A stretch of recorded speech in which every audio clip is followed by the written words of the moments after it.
Bonjour Monsieur Berdon, bienvenue sur TV Touraine. Ce soir, nous sommes présents avec vous pour une prise de parole un peu particulière dans le cadre des élections partielles de la mairie d'Amboise. Pouvez-vous développer un peu plus? Oui, bien sûr. Bien sûr. Alors, je suis candidat pour ces élections municipales, qui sont intermédiaires, mais effectivement qui ont lieu d'exister, puisque la mairie est malheureusement en mauvais état, on allait dire aujourd'hui.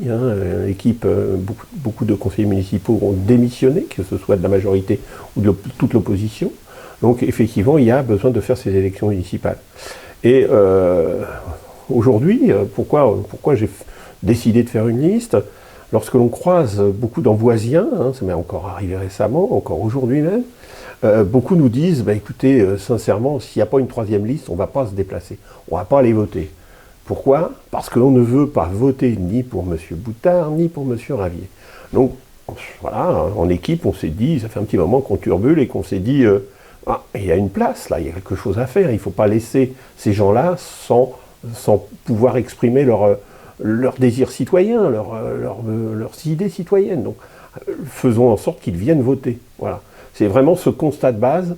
Et, bien sûr, après, on fait d'autres constats. On se dit que, effectivement, depuis 2020, en 2020, moi j'étais avec l'équipe de Brice Ravier qui a perdu. Et comme je le dis encore une fois, quand on a une équipe qui perd, il faut absolument, même si on a perdu de peu, mais on a perdu de toute façon à cette époque-là. Eh bien, je pense qu'il fallait renouveler cette équipe. Et le renouveau de cette équipe, ça ne repasse pas par on met les mêmes et on recommence des deux côtés. Ça passe par, effectivement, aller chercher des gens, des citoyens, qui ont des compétences, qui ont des envies d'être utiles à la ville. Et donc voilà, c'est ce qu'on s'est mis en route de faire, en projet. On s'est dit, voilà, on va aller chercher des citoyens nouveaux. Alors, on va avoir quelques expérimentés avec nous, obligatoirement, bien sûr. Il va falloir qu'on ait quelques citoyens expérimentés avec nous. Mais l'idée aussi, c'est d'aller dans un rassemblement citoyen, d'aller chercher des nouvelles compétences, des compétences nouvelles à amener dans cette liste. Et il faut bien voir aussi que Amboise est une ville ancestrale, une ville qui est là bien avant même François Ier, avec le château, et choses comme ça. Oui, mais non, mais c'était bien avant. Ça a été une ville qui s'est installée, donc c'est une ville durable, résiliente, puisqu'elle est toujours là, elle est moderne, on va dire qu'il y a besoin encore de la booster vers le 21e siècle. Je fais cette réflexion parce que je pense au 1er mai. Ceux qui ont été en ville au 1er mai ont, comme moi, le matin, été atterrés par la circulation en ville. Voilà, c'est plus possible de vivre comme ça à Amboise des jours fériés quand on est amboisien. Quand on est touriste, on arrive, on met son 4x4, on arrive et non. Je crois que pour nous, amboisiens, ce n'est plus possible. C'est plus possible pour la ville en tant que telle, pour son existence, de continuer ainsi. Donc il va falloir, de façon volontaire, décarboner cette ville et aussi, bien sûr, la faire muter vers une transition douce, mais une transition volontaire, qu'elle mute, qu'elle se modernise, que l'on mette des moyens, parce qu'il ne faut pas oublier que le tourisme est important, mais il ne s'agit pas de chasser les tourismes, il s'agit de faire en sorte que la ville soit mieux, qu'on soit mieux dans la ville, mieux de ville, mieux citoyen dans sa ville. Donc là, je pense que ça, c'est possible à faire. Votre projet pour décarboner la ville, c'est de remettre en place un système de transport urbain avec une étude à l'échelle de la Comcom, de la mairie, ou autre chose? C'est effectivement de refaire quelque chose qui n'a pas été fait, dont on a parlé beaucoup, mais qui n'a jamais été fait depuis des années. Je n'ai pas la mémoire, moi, de ce que ça a été fait, mais ça a dû être fait sous la famille Debré, je pense. L'étude de circulation. Et aujourd'hui, peut-être qu'on est mieux armé que de le faire il y a 20 ans en arrière, cette étude de circulation. Parce qu'on a effectivement la possibilité d'aller chercher du multimodal. Donc ce multimodal va nous permettre aussi d'imaginer une ville différente. Moins de voitures en ville, moins de tourisme en ville, moins de gros 4x4 en ville. On va les laisser à l'extérieur, moins de bus en ville, les mettre à l'extérieur. Alors on ne va pas le faire en 3 ans, c'est pas possible. Mais sur 3, 6, 9 ans, là, on va effectivement aller chercher des emplacements pour effectivement concentrer ces véhicules qui n'ont rien à faire dans la ville. Les gens ne viennent pas pour amener... Alors, après, il va falloir mettre en place des navettes électriques, amener... Voilà, tout cela, ça ne va pas se faire en claquant des doigts, mais il va falloir le faire. Il va falloir qu'on ait ce plan de mobilité-là pour la ville. Aussi, une marque de façon à ce que les gens s'y retrouvent, c'est-à-dire que aussi bien grâce à l'intelligence artificielle qu'on puisse avoir sur les applications de mobilité, à voir effectivement comment se déplacer le plus facilement dans la ville. Donc là, effectivement, toute cette modernité, tout cela à mettre en place, ça va se faire. Il va falloir le faire, de façon à ce que demain, la ville touristique puisse se développer encore. Parce que là, on arrive à saturation à force. Hein. Les gens, ils disent, Amboise, on n'y va pas, quoi. On ne peut pas y rentrer. Donc, qu'on puisse continuer à développer le tourisme, c'est un des gros poumons de la ville, poumon économique. Et puis aussi, continuer à moderniser notre ville en y faisant venir des entreprises, parce qu'il va falloir aussi penser que demain, la transition, c'est aussi avoir une économie locale, une alimentation locale, création d'alimentation locale, et aussi du business local, quoi. On peut pas vivre demain autrement que comme cela. Si on veut décarboner aussi notre vie citoyenne, eh bien, il faut penser à tout cela. Donc, tous ces projets-là, on veut les mettre en place sur Amboise, et c'est pas effectivement en claquant des doigts sur 3 ans qu'on va le faire. Donc, on a une perspective assez longue, mais je pense que ça, tout le monde est d'accord là-dessus, il va falloir le faire. Alors pour nos viewers qui ne vous connaissent pas forcément, qui est Dominique Berdon? Ah, bonne question. Je suis alors Dominique Berdon, j'ai 71 ans, j'ai été élu, je suis plus élu. J'ai été élu avec Christian Guillon pendant 2 mandats, voilà, sur des questions. Alors j'étais le premier élu écologiste d'Amboise à l'époque, donc c'était aussi pas facile en tant qu'écologiste, mais c'était une bonne expérience. Aujourd'hui, je ne suis plus encarté écologiste, parce que je crois que le dogmatisme écologique ne me correspond pas. Je ne suis pas un dogmatique. Je suis un pragmatique. J'aime bien effectivement faire et prouver que ça fonctionne.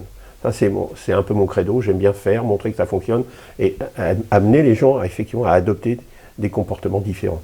Donc là, on est vraiment sur cela. Donc, c'est pas je vais supprimer des places de stationnement en ville et de toute façon, parce que c'est nécessaire à l'écologie. Non, c'est pas cela. On n'est pas dans cette... je n'ai pas ce dogmatisme-là. Je veux absolument que tout le monde participe, comprenne et accepte. On est dans ça. Donc c'est aussi ma marque de fabrique. Je suis, d'autre part, entrepreneur social. Hein. Quelque part, ça a été une grosse partie de ma carrière, l'entrepreneuriat social. Aujourd'hui, je suis président d'une entreprise à but d'emploi à Bléré. La première entreprise à but d'emploi de la région centre, et j'ai eu cette possibilité. On a mis du temps à la faire, mais j'étais heureux d'aboutir à cela, parce que c'est aussi, dans un territoire, de l'innovation territoriale. C'est vraiment quelque chose de très très innovant. J'allais dire révolutionnaire, j'aime pas toujours ce mot-là, j'aime pas le mot révolution, mais c'est quelque chose de très innovant dans un territoire, d'avoir une entreprise de cela. Eh bien, je voudrais aussi que Amboise, sur l'emploi, travaille sur l'emploi, avec des outils comme cela. Et donc c'est aussi ma personnalité de cela, ça fait partie de moi.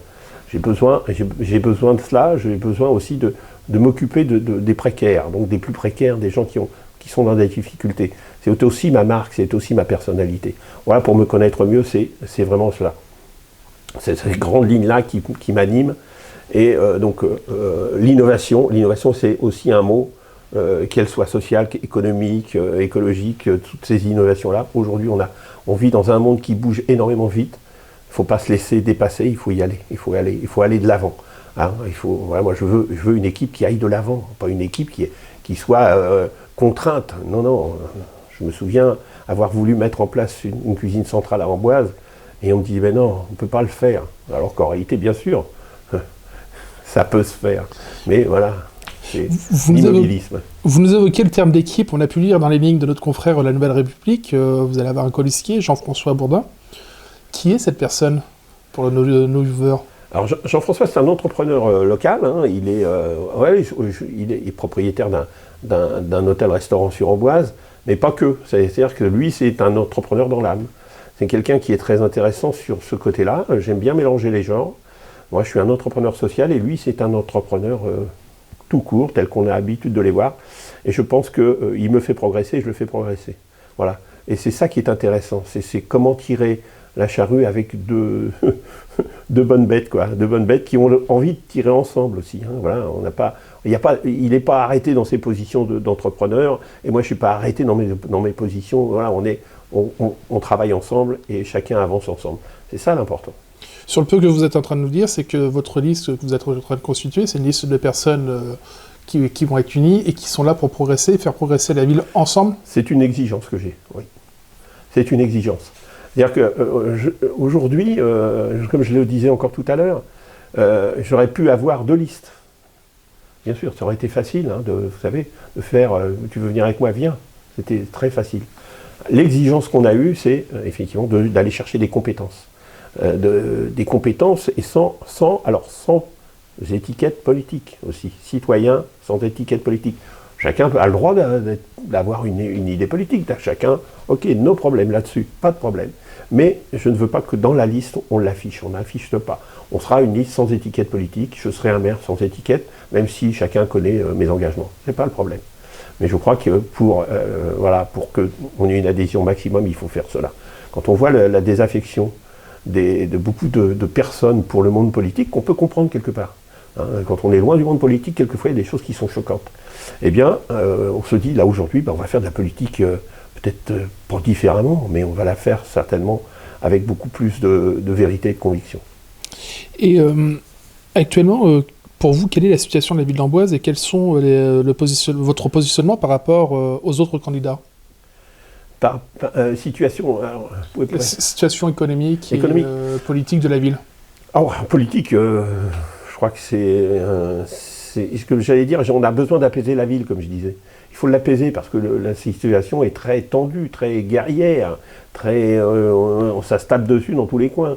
Donc là, c'est pas dans mon tempérament non plus. Je suis pas un homme qui aime toujours taper sur les autres. J'aime connaître les qualités des autres, reconnaître les qualités et leurs défauts. Ça permet aussi de les combattre.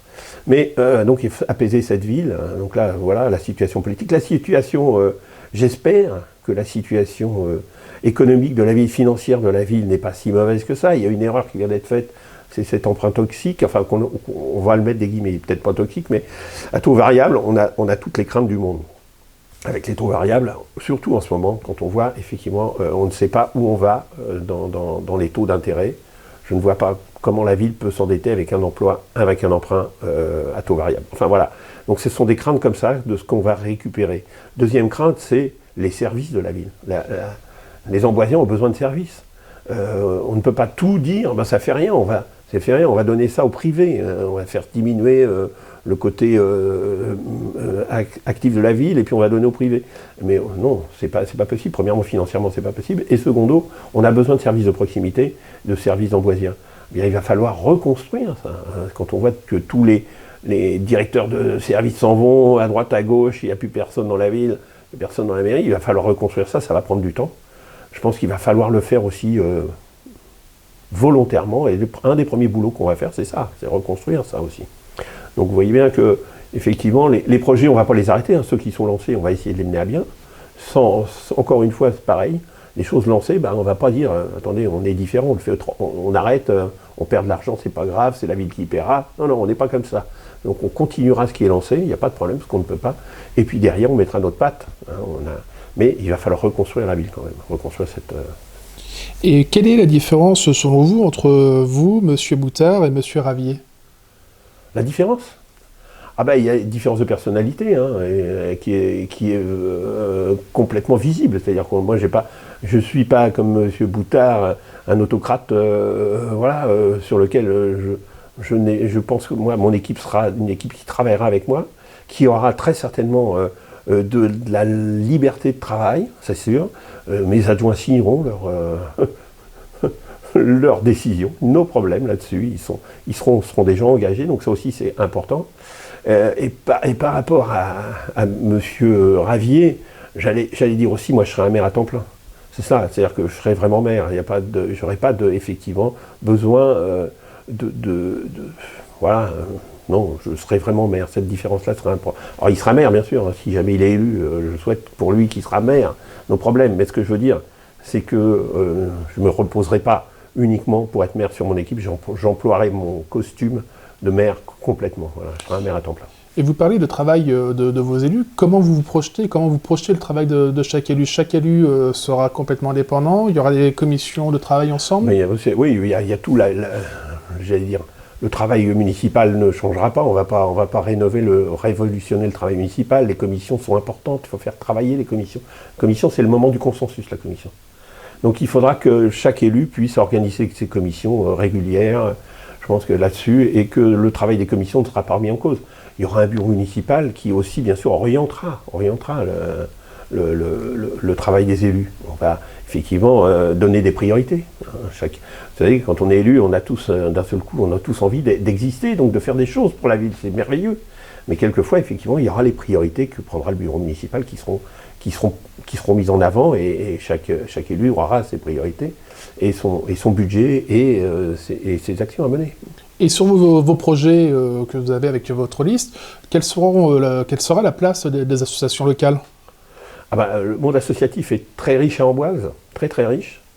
Je sais que, alors je le sais parce que je suis un peu globalement le budget ici, je sais qu'il y en a beaucoup qui ont perdu, je croisais l'autre jour le football qui a perdu je ne sais plus combien, mais beaucoup d'euros sur ses derniers budgets parce que voilà, c'est amputé. Alors soit c'est sur la communauté de communes, soit sur la ville, mais je suis président de la Maison de la Loire qui s'est vu amputer sa subvention de moitié. Alors voilà, on voit bien, donc on va rétablir de la communication et on va voir ce que l'on peut faire. Il va faire un état des lieux, ce que l'on peut faire avec eux, de façon à ce que, effectivement, on ne mette pas ces associations qui sont nécessaires à la vie communautaire dans la ville.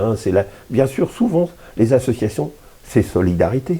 La solidarité vide dans la ville. Bien, si on les laisse crever, excusez-moi du terme, la solidarité, elle en prend un coup. Donc c'est aussi ça, réinstaller de la solidarité au travers du monde associatif. Voilà, ça fait partie de ça. L'éducation des enfants, le football, c'est un milieu de regroupement. Enfin, c'est très important, le football, le rugby, enfin tous les sports de groupe. Bien, il faudra effectivement, dans la mesure du possible, encore une fois, sans être démagogue, sans promettre à tout le monde, oui, je t'inquiète pas, avec moi, tu auras ton budget. Non, c'est pas ça. C'est effectivement essayer de remettre ça sur les rails, et de façon à ce que chacun puisse effectivement avoir une vision de son association, de façon à ce que effectivement, la solidarité ou l'éducation populaire, j'allais dire, je mets des guillemets, puisse continuer dans la ville. Et la question qui intéresse fortement tous nos viewers, à quand la diffusion de la liste complète de votre équipe? Alors, la liste complète, très certainement au début de la campagne. Voilà. Alors parce que, effectivement, aujourd'hui, j'ai encore quelques interrogations sur... donc quand on fait une liste, on l'ordonne, choses comme ça. Donc on a besoin de ce temps-là. Donc petit à petit, quand on va avoir des certitudes, on les donnera, il n'y a pas de problème. On donnera les noms des certitudes. Et puis au fur et à mesure, je pense que le jour J, vous aurez tout. Vous aurez toute la liste. Il n'y a pas de souci là-dessus. Très bien, je vous remercie. À très bientôt sur TV Touraine. Merci beaucoup.